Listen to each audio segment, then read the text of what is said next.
Peace. What's the word? What's happening, everybody? Hopefully, everybody is having a powerful, peaceful, healthy, and productive Monday. And hopefully, y'all got about 35 to 45 minutes to tap in, chop it up, build, add on with the kid. Give y'all about 3 to 5 minutes to tap in with me before I start diving into the subject matter for the day. I got to keep it brief. I don't have much time, but we're going to be effective with the little time that we do have. Y'all see the subject matter for the day. We talking about the condition of black people being a reflection of the black male leadership. So we're going to dive in and we're going to tap in and talk about leadership in regards to the black man and how that affects the condition of his people and how the condition of his people is a reflection of that. So that's going to be the subject matter for the day, man. But before I tap in to that subject matter, let me know how y'all living and feeling on this wonderful Monday. What's the word? Hopefully y'all been taking care of yourselves, eating them fruits and veggies, getting that water in, exercising, reading, meditating, all that good stuff, getting the proper rest, man. But tap in with me. Let me know how we living and feeling on this wonderful Monday. What's the word? Hopefully the weekend treated y'all well as well. But tap in with me, man. Give y'all about maybe 3 to 5 minutes before I tap in and dive into it. Y'all already know Dominique, peace, what's happening? What's the word? My brother Antonio, peace, what's happening? Evan, peace, what's happening? What's the word? Everything is everything. It's all good. It's all good. Hey, Poppy C, peace, what's happening? BK, peace, what's happening? Yeah, everything is good, man. We just building. We striving to build. What they say, builders build. So that's all I'm focusing on is building. Anything that's not pertaining to that, gotta ignore it. So I'm really focusing on directing my mind in a proper direction, in a proper, on the most important things, prioritizing where I direct my energy. That's kind of what I'm on. Lorenzo, my brother, peace, what's happening? We got to prioritize what we focus on. We waste a lot of time focusing on things that we can't control, focusing on things that's not necessarily productive. And then we wonder why our life is a reflection of that. We wonder why our life is inconsistent, unproductive, and toxic because those are the things that we tend to focus on. If you focus on the polar opposite of that, then your life will become a reflection of that. Now, it's not going to happen overnight. Got to give it time, got to have patience. So you're not just going to think positive thoughts, focus on positive things for 1 hour, 1 day, and then your whole universe and whole world will change. It takes time. So you got to be patient with yourself. Got to be patient with yourself, especially when you plant the proper seeds, man. It takes time for these seeds to develop, so be patient. Be patient, So if you've been planting the proper seeds and your life hasn't materialized in a way to where you are satisfied, it's coming. It's coming. Be patient, be persistent. Stuff doesn't happen overnight, man, for real. Don't happen overnight. Sweet tea, peace, what's happening? I am Cosmo, peace, peace, what's happening? Hey, Poppy C for sure, man. Well, hey, you already know. You already know how people tend to feel when I get to speaking. Boom, peace, what's happening? Doors Garden, peace. Well, door, peace, what's happening?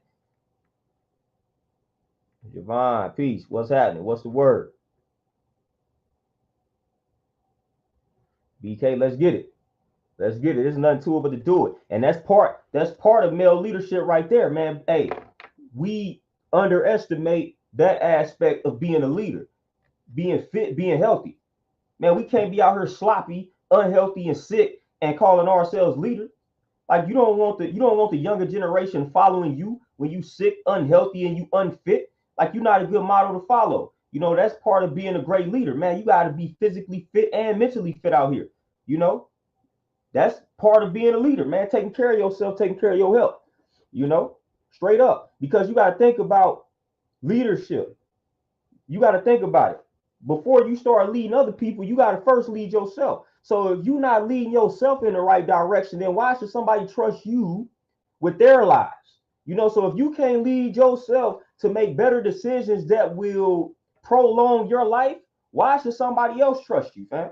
Like if you can't make simple decisions, that will extend your lifespan, why should somebody else trust you? Straight up. That's big. You know what I'm saying? Like that's big. If we can't make those type of decisions to where we extending our lives, we taking care of our hearts, we taking care of our brains, we taking care of our bones, our muscles, and all of these good things. If we can't make those simple decisions, we are not to be trusted. You are not to be trusted, fam, for real. You know, part of soldiering up is taking care of your body and taking care of your mind. You know, if things pop off, you gotta be in shape. You know, if you out of shape, you lazy and you unfit, you getting left behind. What they say, survival of the fittest. It don't say survival of the unfittest. You know, it says survival of the fittest. So if you're not fit, you getting left behind, you getting killed, and you're not able to protect your family or the people that's looking up to you. So it says the theory, survival of the fittest, not survival of the unfittest, not survival of the laziest. It's survival of the fittest. So when things pop off, you must be fit. You must be in shape in order to survive out here. And that's an actual fact. You know, so again, as men, we should prioritize being in some type of physical shape. You ain't got to be lifting the crazy amount of weights that I lift. Nah, but you should prioritize being in some type of physical shape. Man, you should be able to run a mile without feeling like you're gonna die. You should be able to hit 50 push-ups out the gate. You know what I mean? Like you should be able to hit 100 sit-ups out the gate. You should be able to pull up your body weight. These are simple things. You should be able to do these things. You should be able to bench press your body weight at least for 10 times or something. You know what I'm saying? Like you should work up to these things, man. Be able to squat your body weight, deadlift your body weight. You should really be able to double your body weight on those things. But these are some basic things that we ought to be able to do physically as men. Like straight up. Like your rites of passage. Like you should at least be able to do X, Y, and Z. You know? But we don't be holding people to these standards anymore. Like we have allowed society to make us soft in regards to how we teach the younger men. Like these are things I had to learn how to do. Evan Key, hey, self-defense should be, I seen something where Mike Rashid was just like, all men should know how to fight. At least throw a punch. Like you should know how to properly throw a punch or something. I feel like that's right and exact. You know, that may sound like violence or something like that, but no, like all men should at least know how to throw some punches, man. Like you should at least know the mechanics of throwing a proper punch. You know, like straight up. But I saw Mike Rashid was talking about that, man. Like, you know, men should know how to fight. You know what I'm saying? Like I actually agree. I agree with that. Like you should be able to, like as a man, you should know how to fight. At least throw, like I say, at least throw a basic punch, man. Like you should at least know how to do that. Straight up. You know, but now when you say something like this and you direct it towards, like if I said this, like imagine what I just said. Like imagine if me and Mike Rashid was standing up and we was talking to an auditorium of elementary age boys, and we said all young men should know how to fight. We would actually get crucified. We would get crucified if we stood up in front of 8, 9-year-old young boys and we said all you young men in this room should know how to fight. We would get crucified. We would get crucified. If I stood up and I said what I just said to some 8, 9-year-old boys, if I lit something simple, something that's right and exact, something that's true, I would get crucified for that by saying young boys should know how to throw a punch, should know how to fight. The feminist community and all of these other communities will come and attack me for saying something as simple as that. If you're a young boy, you should be able to do this amount of push-ups. You should be able to pull your body weight up. You should be able to do this and that. You should be able to run this mile in this time. I would get crucified. If I went to a school, they probably cut the speech short. That would get viewed as controversial because I'm telling young boys they need to be able to do a push-up. You need to be able to do 25, 50 push-ups properly. Get crucified. Straight get crucified. That's the world we living in. But as men, and in regards to the leadership that I'm talking about, we cannot allow that to impact how we approach talking to these young men. We have got to be willing to be crucified for keeping certain principles alive. We got to be willing to be crucified. We can't allow society to soften us up. We can't allow society to dumb us down. We can't allow society to pacify us and just make us weak. We can't allow society to do that. You know what I'm saying? No matter how hard they try, we cannot allow this to happen. We can't allow it to happen. So we got to keep speaking the truth to power. You got to tell them young boys what they should be able to do physically. You know what I'm saying? We should be, we not even should be able to. Who cares if we are able to or not? That's what we need to be teaching them and telling them. Who cares what these other communities have to say? You know what I'm saying? Like them young boys, that's our responsibility. That's the village. That's the village mentality. It's our responsibility. It takes men to raise these boys to be men. And there is no other way around that, no other way to phrase that. That's what it takes to transform that young boy into a man. It takes other men. It takes other men. And that's just what it takes. You can argue with your mama, you can argue with your grandmother about that, but it takes other men to transform that young boy into a man. That's what it takes. That's what it takes, straight up. Oh, Poppy, see, man, for sure. You know, I'm not gonna necessarily act like I'm well versed on alcoholism because I never dabbled with it. I have witnessed effects of it. You know what I'm saying? But I could definitely speak on anger issues, and I could even recommend herbs that I have researched that can help with that for sure. For sure, though. Yeah, BK, they striving to feminize us because who is the biggest threat to the establishment? The black man.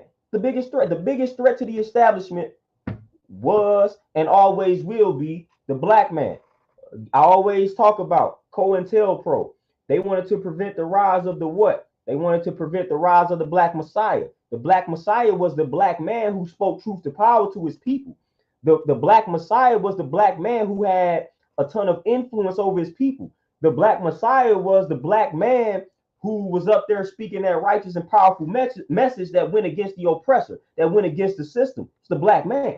That's who the black messiah was and is. And that's who they want to prevent that's who they want to prevent from rising. It's him. The rise of the black messiah is the black man. They do not want to see the black man rise above a certain point, above a certain level. So every time a black man gets to that point or slightly above it, silence him, kill him, pay him off, scandal, whatever they got to do. Destroy a character, and if all else fails, that's when they assassinate him, that's when they kill him. And sometimes they'll bypass all those steps depending on how powerful this man is. But the rise of the black messiah, that is to prevent the rise of the black man. They know that if black men rise up, if the black man rises up, then it is over with. It is over and done with. There is no stopping it from happening. That's why they have worked so hard to keep the black man in a certain condition, in a certain space. This is why they have administered certain medications directly targeting young black boys to keep us in a certain passive state or pacified state. That's why they have done these things.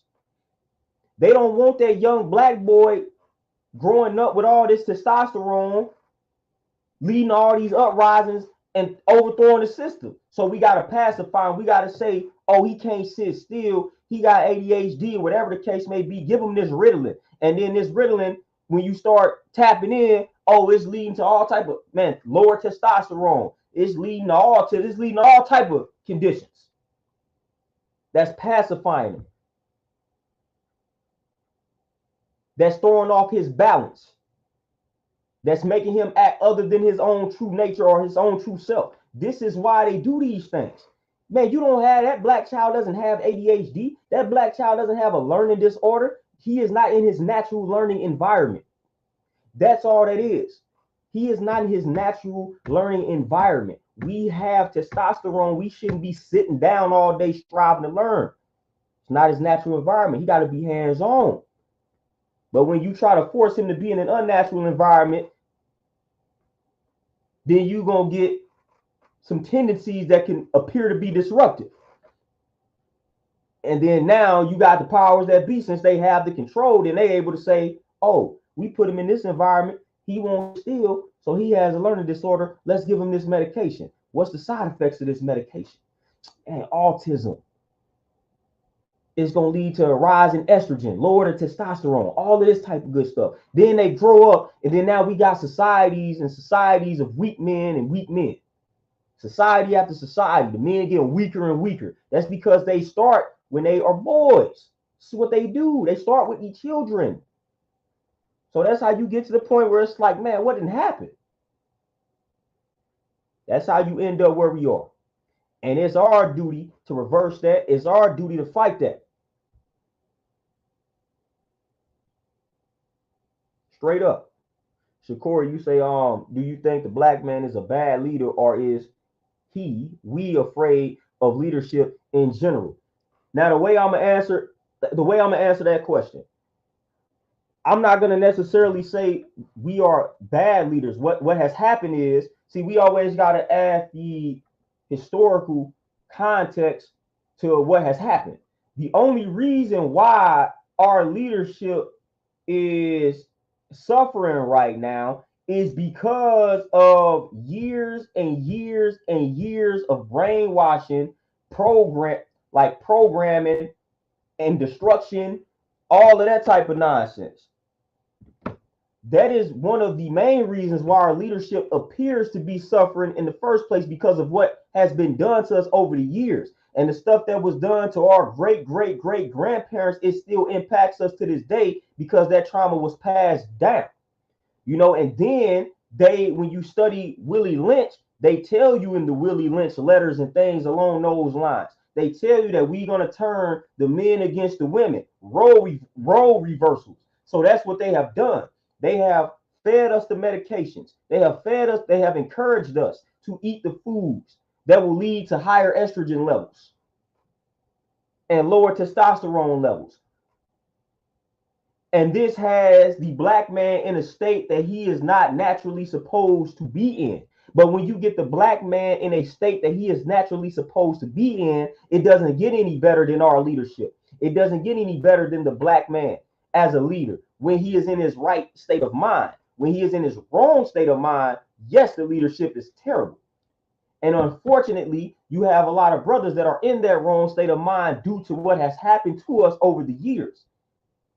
And then on top of that, they have fed women a lifestyle that have raised their testosterone levels. So then when you do come across a brother that has a strong mind, now he has to clash with the woman that they have raised her testosterone level. So now you're clashing. So now you got the black man that's a good leader, that's right and exact in his mind, but then now he has to clash with his woman.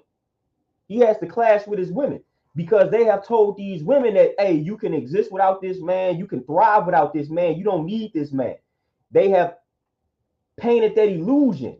And a lot of our sisters accepted that. So then when the brother is on point, not only do the brother nowadays, not only do the black man, not only does the black man have to kind of go against himself at first, have to win this victory or win this battle over himself. Once he conquers that, now he has to fight with the woman.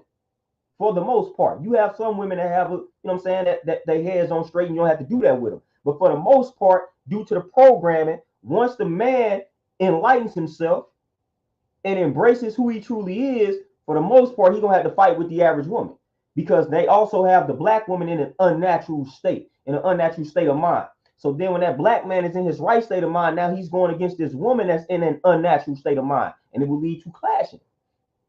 It will lead to a clash. So that's the problem we have. Whereas other cultures, all the man has to do is wake up. Once the man wakes up in other cultures, now it's all right. He ain't got to fight with his woman. He ain't got to fight with the women. You know what I'm saying? When an Arab wakes up and decides to be the Arab man, the women following suit. They sticking to the tradition. They sticking to the script. He don't have to argue with his women. When the black man wakes up and say, all right, boom, this is what I'm about to be on, he got to be trying to convince women, argue with the women. There's too much going on. You know what I'm saying? But other cultures don't have that problem. Don't have that problem. They don't have that problem. Lindell, peace. Tony, TJ, peace. Peace to everybody who tapping in. RLD, Jeff, peace. What's happening? Antoinette, peace. What's happening? BK, and unfortunately, that's what happens. Instead of us kind of understanding what's happening and having patience, we like, nah, man, I need somebody that giving me all this backlash. You know what I'm saying? And then they go to these other cultures where it's like the norm for the women to be on that type of time. Now, of course, you got other women in these other ethnic groups that do give backlash and that'll kill you. You know what I'm saying? Like, them Beckys will kill you. but they will do it in a mischievous manner. You know what I'm saying? Like, you gotta watch. You can't trust them. You know what I'm saying? You get sleeping with the enemy. Sleeping with the enemy. But that's why that tends to happen. That's why that tends to happen. When the black man wakes up, he has to do some going back and forth with his woman or with his women.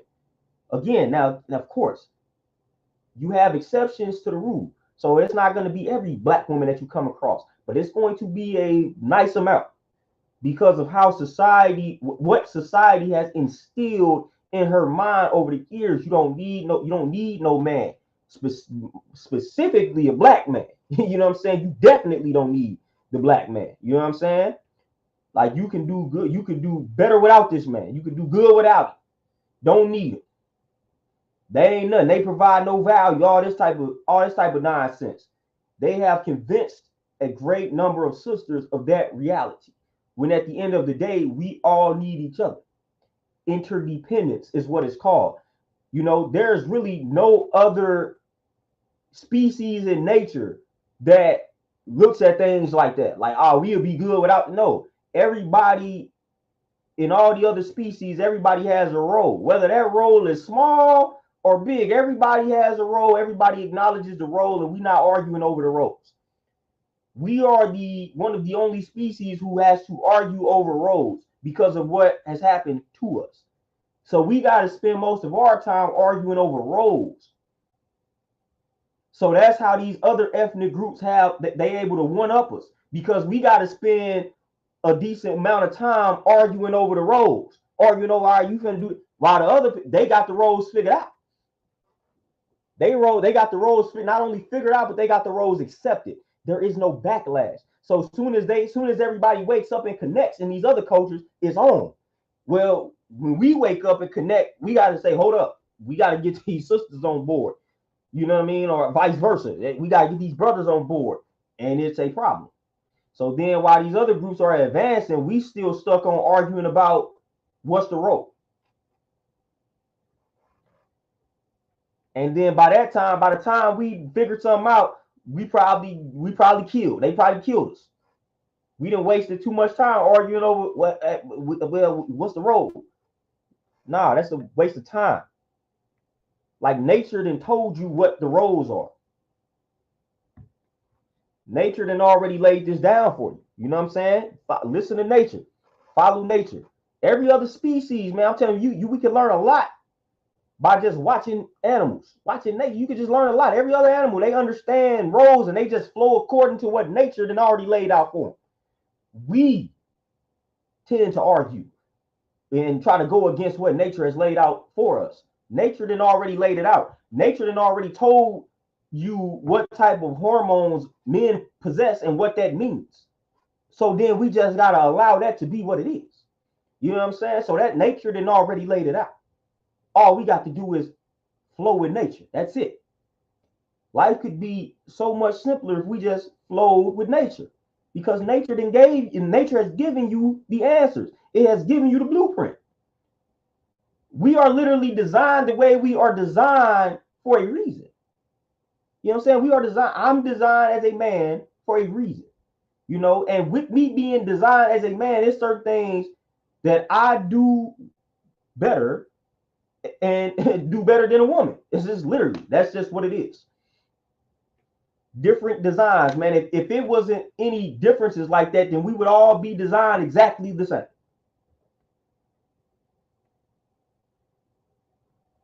And those are the conversations that other community doesn't like to have, fam. They don't like to have it.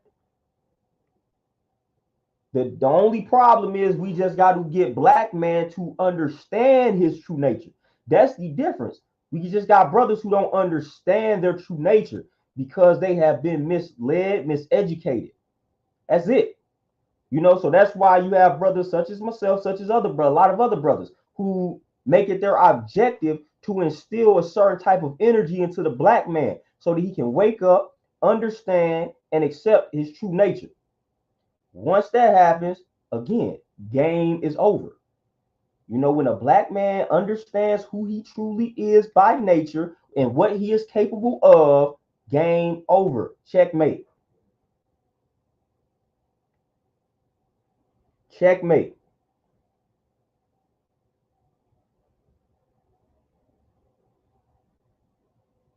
Hold on, Lindell. What you say? I don't condone it, but when I came up, I saw mostly gay white men, but brothers that choose that lifestyle seen out of context, uh, due to our strong genes. It doesn't. It just doesn't look right as a black man. Oh yeah, yeah, most definitely. Yeah. That's not our true name. That's why you see a lot of African countries. They don't accept. They don't allow that. They don't allow that in the country. I'm trying to tell you, they don't allow that. This wasn't our norm, fam. Like if that existed, if that existed back in our cultures back in the day, it was a deviation from what's right and exact. It was not the norm. It was not normal, and it was not accepted. Straight up. And hell, it was the same way in America for a minute. It was seen as a mental ill.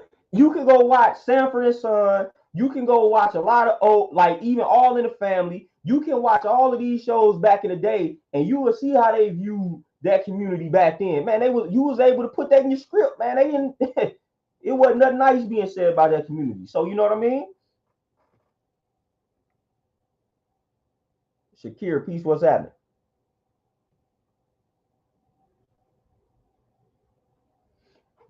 Jeff most and it starts with us. And at the end of the day, all I got to do technically is reach one.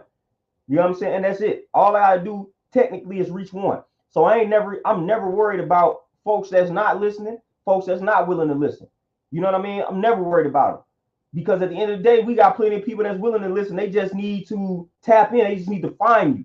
You know what I'm saying? So you never know who's listening. You never know who's watching. That's why I always try to conduct myself in a certain manner, in a certain way. Because again, you will be surprised at who's paying attention to you, especially when it comes to the youth. One thing about the youth, we don't give them a lot of credit, but the youth is always looking for adult leadership. They always looking up to the adults in their communities. The problem tends to be the adults tend to fail them a lot of times. So then they go to things like the streets. And even when they go to the streets, guess what? They still seeking out adult leadership. A leadership is just the wrong adults in the streets. So these children are always seeking guidance from the adults. It's just the adults that they come in contact with, whether it be the parents, whether it be some of these no good teachers. You know what I'm saying? It's a lot of no good adults out here, fam, that's failing these children. And that's a major problem. But these children are looking for guidance. They looking for guidance, man. When you come across, man, I didn't just working in some of the fields I done worked in, man, I've seen young brothers who are very young who don't have a father figure. Like I've seen them basically just searching for that, whether it was indirectly or directly. Like I've seen it.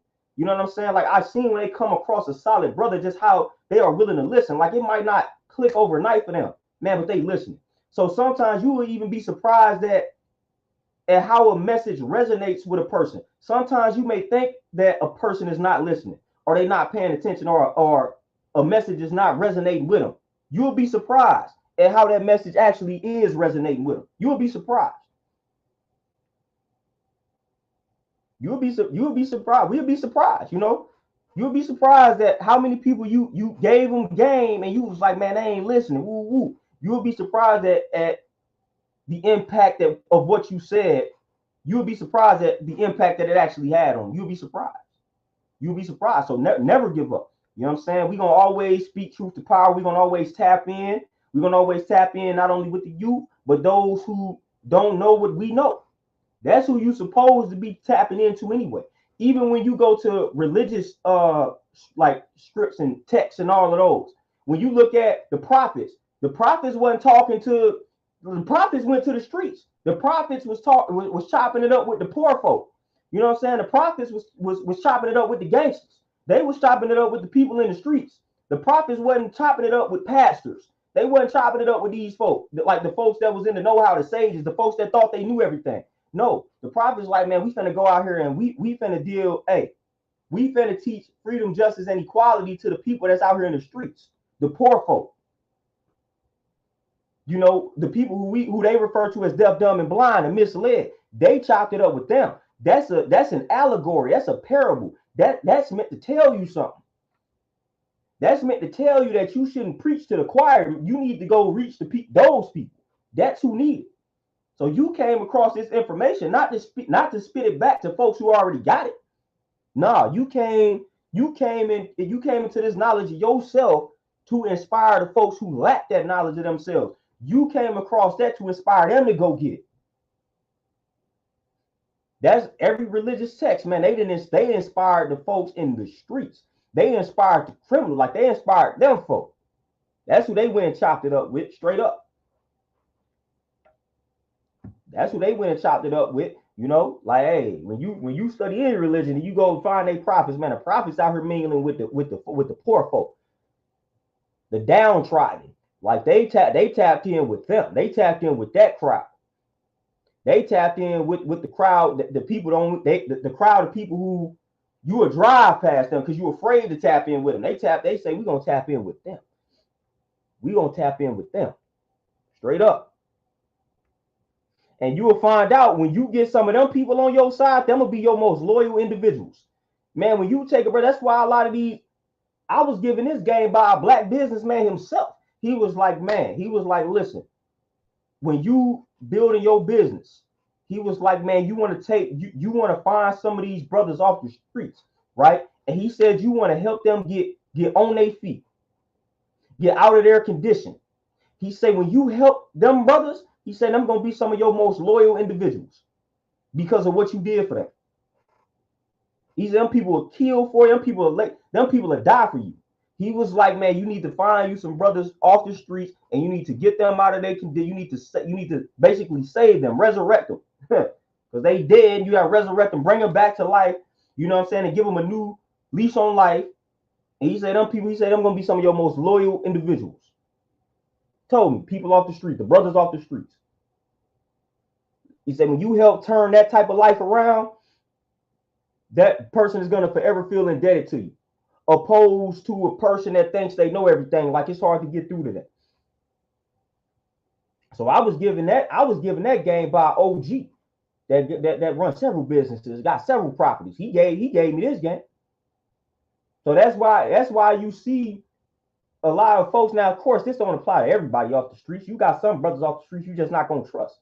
You know what I'm saying? But this is why you will see a lot of brothers, man. They have them type of dudes around them, surrounding them. You know, they didn't help them get off their feet. That's why when you look at the Nation of Islam and you get somebody like Malcolm X, who was once out here in these streets, and then he came across the teachings of Elijah Muhammad, and no matter how Elijah Muhammad treated him and talked to him, Malcolm X just forever felt indebted to him to the point where he ain't really want to talk ill of the man.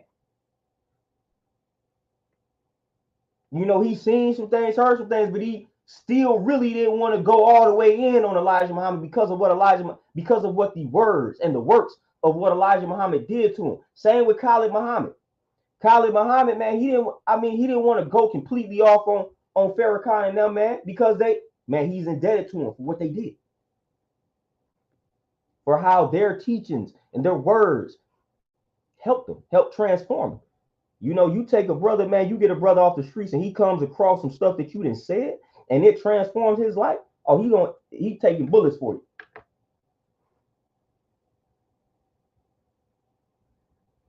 Oh, BK, that's definitely the goal. The goal is definitely to eradicate the black family. That goal has pretty much been achieved.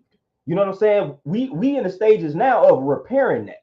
The goal had already been achieved. They didn't achieve that.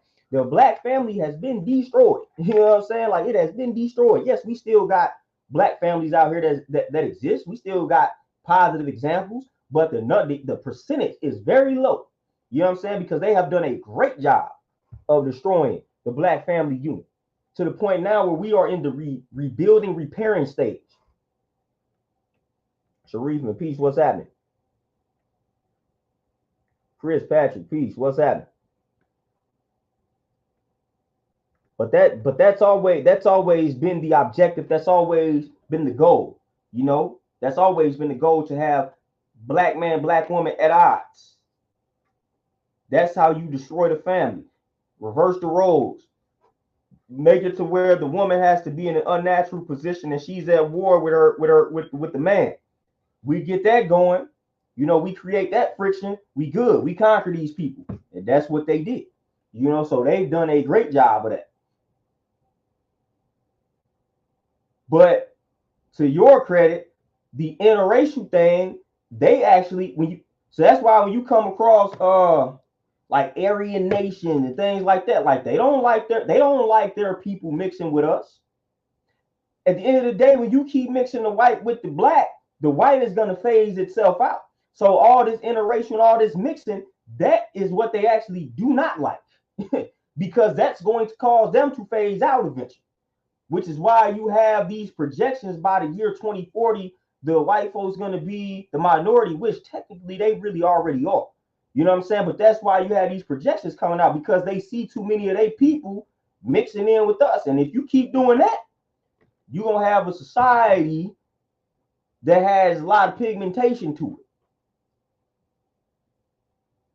So they try to keep their bloodline as pure as possible because they know genetically speaking, they got the weaker genes, so they can't keep mixing with us.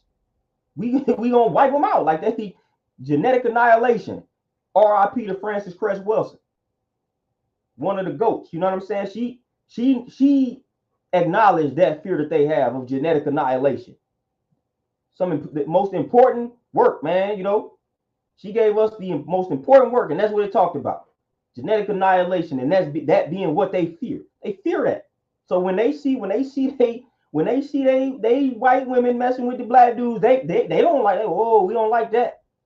Whoa, no, we can't keep having that. That's why you got them hardcore white groups like, nah, we like to keep our women with our people, keep the bloodline pure.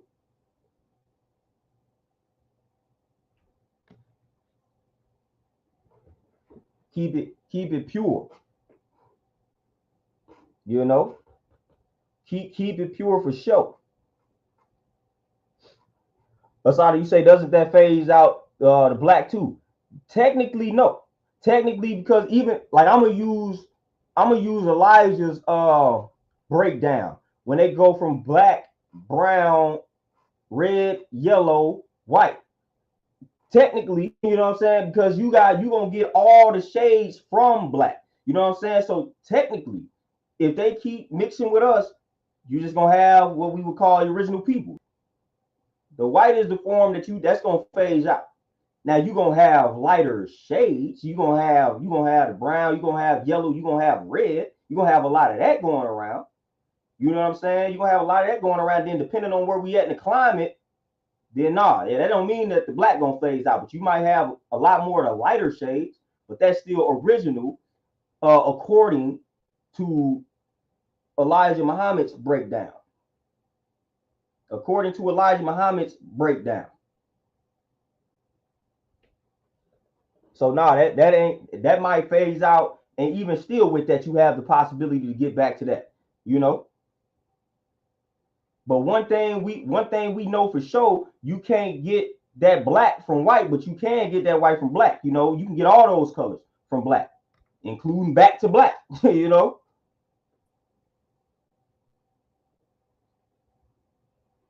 So that's why they have that projection. And one of the reasons why they created that projection is because they see all of this stuff going around. Like we got the dominant gene. So if you keep on, you keep on mixing with the original folks, and you keep getting, eventually we're gonna get back to black. What they say, the first shall be last and the last shall be first. The first shall be last and the last shall be first. So at the end of the day, if that keeps happening, we're gonna get back to where we was at when it was predominantly original, which it really actually is, but they've skewed the numbers.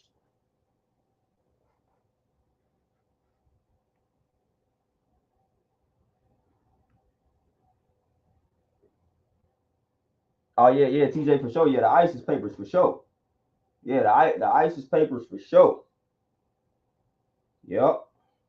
You already know. ISIS papers for sure.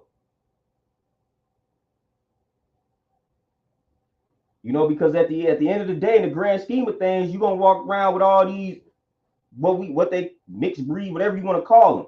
You know, and then you're gonna have some environmental things that can also lead to the change of pigmentation, and then you're gonna have them coming together talking, and then next thing you know, you're just gonna have a society of black again.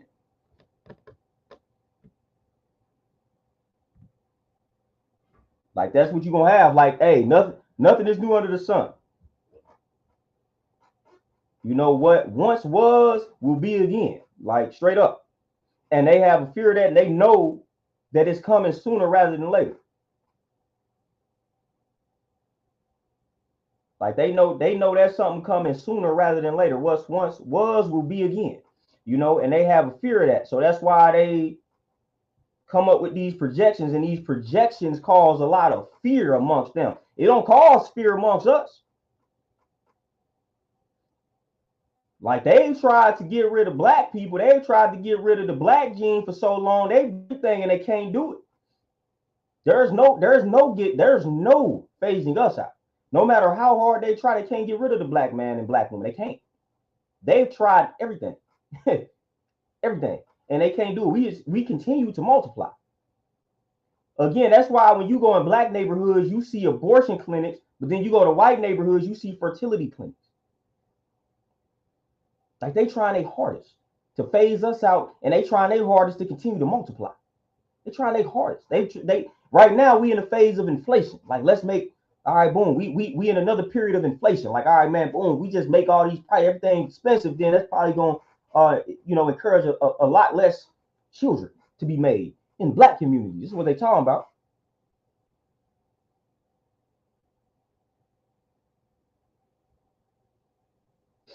You know what I'm saying? But yeah, they can't get rid of the black. They've been trying that. They've made that they sole objective for over 400 plus years, and they have failed terribly. They have failed terribly. They have failed terribly. There's nothing they really can do. You can't get rid of the original man. You can't get rid of the original woman, no matter what you do. No matter how many you kill off, you can't do it.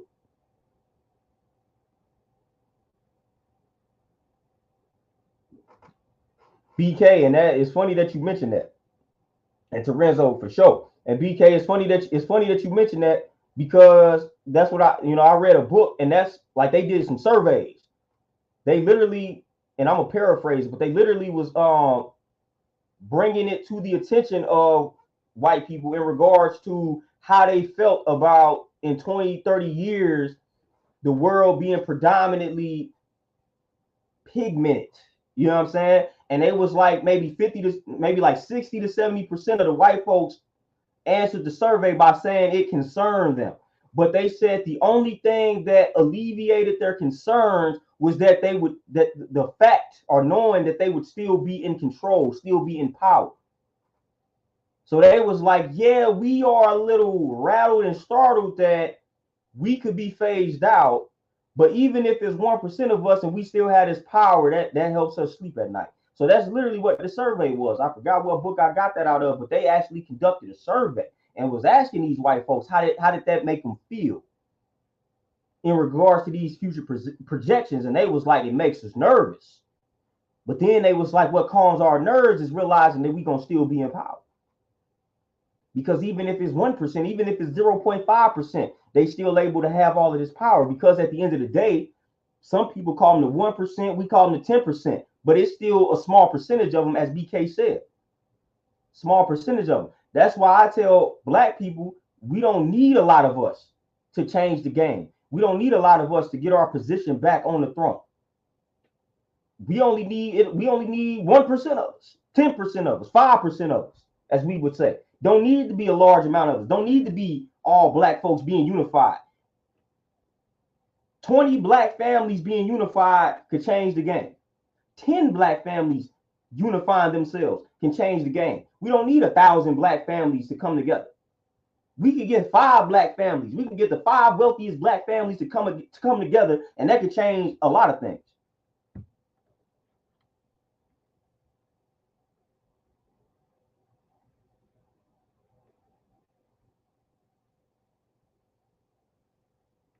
Like straight up. Straight up, we can change a lot of things. It's the five wealthiest black families, whoever they may be. You know, I would have to look up some things and figure out who that is. But the five wealthiest black families, they come together, change the whole game. That's what them white folks, select few white families came together and say, you know what, we about to take over. It's not that all white people are unified, working together for this common cause. It's just a select few that decided to pull their resources together and then gain this control. But unfortunately, part of them gaining this control was to keep us down.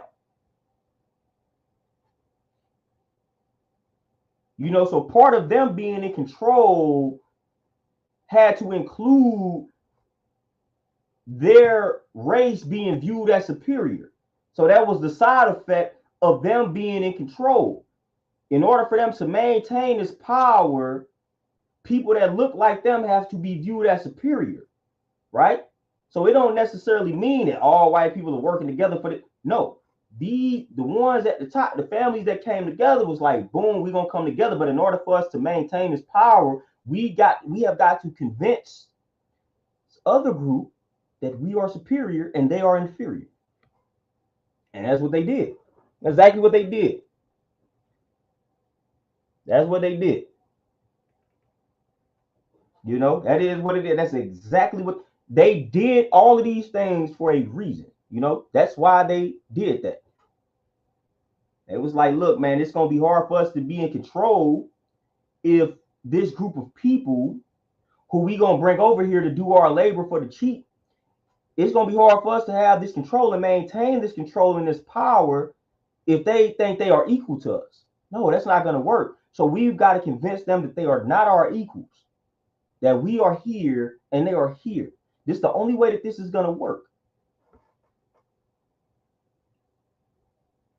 So that's why they did it. They created all of this. Now they created these illusions, and then they paid off scientists to fabricate numbers, to fabricate stats and data and findings, things like that. They paid off scientists to fabricate these things so that it could correlate with their reality, with their truth, with their story. That's what they did, and that's why they did it. You know, if they thought they can maintain this power with us viewing ourselves as equal to them, who knows? But they was like, nah, they know how the mind works. They like, nope. There's no way that we can enslave this group. There's no way that we can get this group of people to do the labor that we need them to do, because we are physically not capable of doing this work. If we try to do some of this work that we need them to do, the sun is going to kill us. You know, so we need them to build this country. But in order for this to happen, we've got to convince them that they are inferior. We've got to do it. We've got to use manipulation. We've got to, you know what I'm saying? We've got to use those tactics. We got to use deception. We got to use these type of tactics in order for that to happen. Because we can't physically do what needs to be done to build this country. We need them to do this. But in order for them to play along with it, we got to convince them. Yeah, man, y'all inferior. Woo woo. It was designed for y'all to be enslaved because y'all skin is a curse. You know what I'm saying? We got to rewrite scriptures and we got to rewrite religious texts to make them feel like it's a curse. You know what I'm saying? Like this is penalty for your skin being a curse. And your reward is going to be when you die and then you get your pie in the sky. Like they had to do these, they had to remix things so that we can view ourselves in a certain light, and so we can view them in a certain light, and they can maintain their power. A result is the condition of black people today. And this condition, a lot of things could be changed. And a lot of things will, I'm not even going to say a lot of things could be changed. A lot of things will change once the black man rises up, continues to rise up, and continues to educate, continues to speak truth to power to his people. It's gonna be over and done with. It's gonna be over and done with. And we've got to be willing to make these sacrifices. We've got to be willing to deal with whatever comes our way in regards to speaking this truth or speaking these truths. We can't be afraid. We can't be shy. We can't be weak. We can't be soft. It's part of war. You know what I'm saying? We gotta speak this truth, man. We gotta hit them where it hurts. And part of where it hurts is like the truth really hurts these folks. Elijah Muhammad says the truth hurts the guilty. You know what I'm saying? So every time a black man starts to tell the truth, the guilty, they start barking, they get hurt, they get injured. You know what I'm saying? So that's where it hurts. We got to hit them where it hurts, meaning we got to hit them with the truth. So we got to continue to speak the truth because that injures them, that hurts them. They can't tolerate it, they can't take it, they can't stand it. So we got to feed as much of the truth to our people as we can, and we cannot be concerned about who's receptive to it versus who's not receptive to it. Somebody gonna eat the food. Somebody gonna eat it. I don't care if you talk to 30 people and only 2 ate the food. Hey, that's 2 more than yesterday. That 2 more, they gonna be able to impact some people. You know what I'm saying? So I don't even care if it's 1 person. That's 1 more than yesterday. That's 1 more enlightened person. That's 1 more enlightened black person than we had yesterday. Even if it's just 1 person. And that 1 person, you never know who that 1 person is connected to and tapped in with to where they can change. So from that 1 person, you might actually just change 1,000 or affected 1,000 lives when you factor all of that in. You know what I'm saying? So we got to keep speaking the truth to power, no matter who we think is listening versus who's not. Because at the end of the day, somebody is always listening. Somebody is always watching. Somebody is always paying attention. And I'm not talking about Big Brother. I'm talking about somebody who needs to hear what it is that you are saying and offering. Somebody is always watching. Somebody is always willing to watch, and somebody is always willing to listen. And as long as you got 1 person who is willing, you good. There isn't any field that any of us are in to where there are 0 people who are willing to listen to our guidance and leadership in regards to that particular field, industry, skill, whatever. So as long as you got 1 person that's willing to listen, you have a duty to reach that 1 person. So whatever your message is, whatever it is that you do, you got 1 person that needs that information, you got a job to do. You got to find that 1 person. You got to reach that 1 person.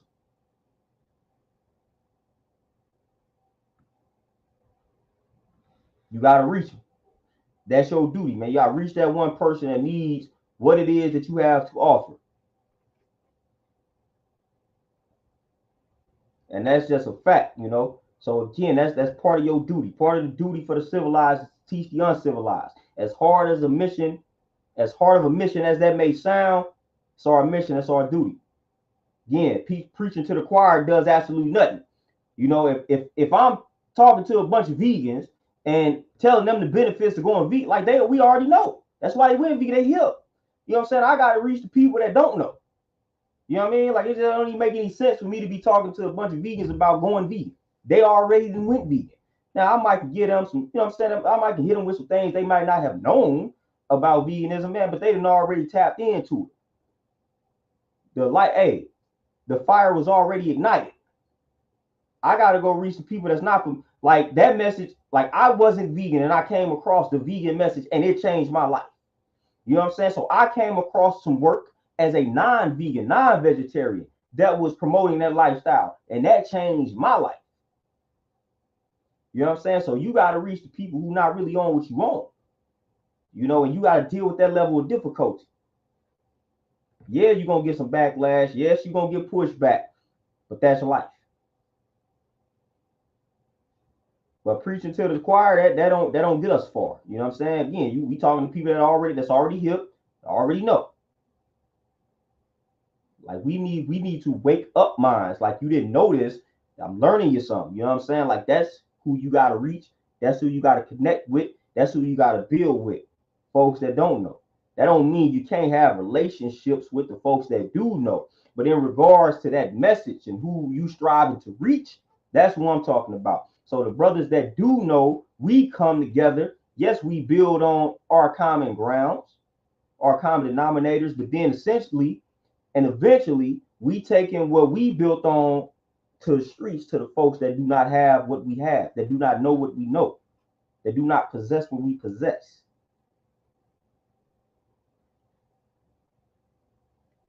And that's when the world will start to shift in favor of black folks. When us brothers, we come together and we start doing that. You know, we come together, we chop it up on our common interests. And it's like, all right, instead of us debate with one another, we say, you know what? Let's come together and let's reach the youth, or let's reach these brothers over here.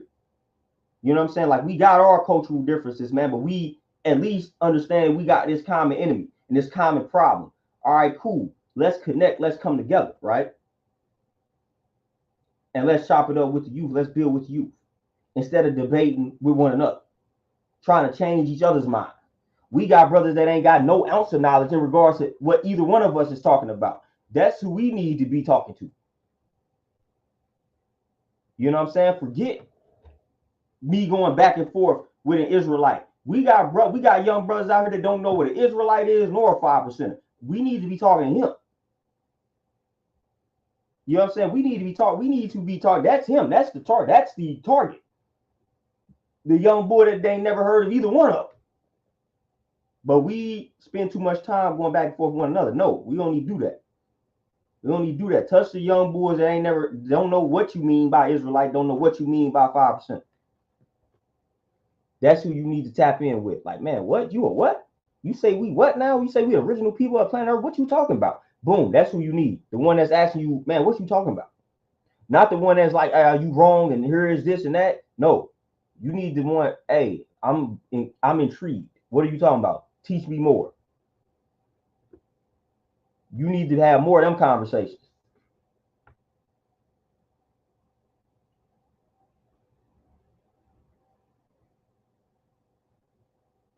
But y'all, man, look at that. I be going over the time every time, man. I'm always on what they call black people's time, man. But yeah, it's all good.